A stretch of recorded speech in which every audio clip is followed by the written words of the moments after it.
tell me more about Sorcery TCG? When did it started? So Sorcery TCG, it's a game that is actually basically Magic the Gathering plus chess. So the gameplay is basically like you have a grid, a total of like 5 times 4 grid, and your units you can actually move around.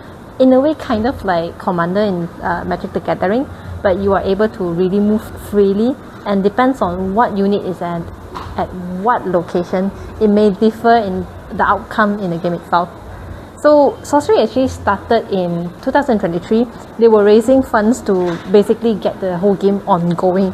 But the amazing thing about it is actually they were managed to raise up 5.7 million New Zealand dollars, which is a lot for a card game itself. Then after that, they launched their first ever set. It's basically alpha. It's more of a prototype. After that, beta. It's a refinement of a prototype. Then 2024, which is this year, October, they officially launched their first ever set, which is Authorium Legend, that is heavily based around King Arthur, knights, and basically round table, this kind of fantasy, but medieval kind of a concept, a card game.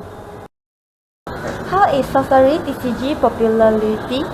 Okay, so Sorcery TCG, it's more popular in the US, UK, that kind of area, since it's actually more of a fantasy, more of a medieval kind of a concept. So people who love old school arts will definitely love it, which usually is more on that side. In Malaysia itself, I can see that there is a growth, but it's definitely just started, and the possibility is still there. Itself, there is basically like 2 types of people who like this. Is one of them is actually the collectors, the other one is more on the player side. Is it difficult to learn to play Sorcery TCG? Actually, the learning curve is not that it's not difficult. Have you played board game before? Something. Something like Monopoly, yeah, kind of like that, right? So anyone who played board game before would be shocked by this card game. It's actually really similar to a board game that you usually would play. At the end of the day, it's still a card game, but there is like some element of board game aspect into it. That's why the learning curve is not high. But to master it, that's another story. Why is it collectible? Okay, anyone who knows Magic the Gathering, the artists themselves is very famous. A lot of artists actually got famous because of Magic the Gathering. And now Sorcery is going back to basic, where the reason why is it collectible is that the artist himself is really famous in the community itself. Famous artists, and other than that, the foils are one of the things where people would crave about. Like as you can see here, this is actually a normal card, which is usually it's just like 10 cents in the market. It's an ordinary, which is the lowest rarity in a normal card. But the foil version of it is actually 2-sided, which is actually a full art of the art, and there's actually a foil. And this price in compare, usually it's like 10 times is like good enough already, right? But this is like 38 ringgit. Nice. Oh wow. Yeah, that's like a huge rise in there, which means that really gives up people who want to collect another reason to really continue on opening packs, and also for them to really crave for the art itself. What kind of tournament does Sorcery TCG have? Okay, internationally, Sorcery TCG just only held their tournament, Sorcery TCG Con, in Las Vegas. It was a very big event where there is huge popularity among the community itself. And in local wise, like for Malaysia, especially for our shop, for locally, currently we do have a special event going on in December, and that is actually a point system game tournament. How does the point system game work? So basically, in 1 week we'll have actually 2 events in a week, and you generally will have like 8 events, right? So within these 8 events, we do have events like Back to the Basic, where we just use the beta sets. We do have things like switching out the avatar. You have to pick and choose.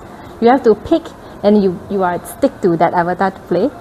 Or we will have events like kind of an NPC would randomly appear in one of your grids and then just blast everything there, then everything just die. And this is really a change on the normal classic constructed, and whoever wins will have a point that you can actually earn throughout the month. The highest point you get will actually win a card, which is a promo card, which is worth 250 USD in the market. Wow. Yeah. How can anyone get started in Sorcery TCG? Okay, so let's just say in Malaysia, so if you are so happens to be at around Penang area, this side of Malaysia, can come to us, Armory TCG. We are heavily focused in Sorcery TCG itself. Regardless, you want to come and play, collect, you want to get singles, or even you want to find communities that really are into this game itself, you can come to us. For KL side, we do have Invictus Forge, Games Heaven that is hosting this game itself. What do you see Sorcery TCG in future 1 year? Well, based on what we are expecting, the game itself, they actually got quite an amount from the Kickstarter, and we think that they are really planning things well. They are not giving the game for a third party which don't know what to do to handle the game. They took their time to really build their foundation up, and they are handling the game themselves. Though it's more popular in the US, in the Europe area, but I can see that it's slowly influencing the Asia market as well. Until the coming next year, we'll be expecting a new set, because Sorcery is actually one set per year. Yeah, so expecting end of next year, we'll be expecting a new set, and from there, I believe there will be more players coming in as well, and collectibles too. Okay, thank you. Thank you. Thank you.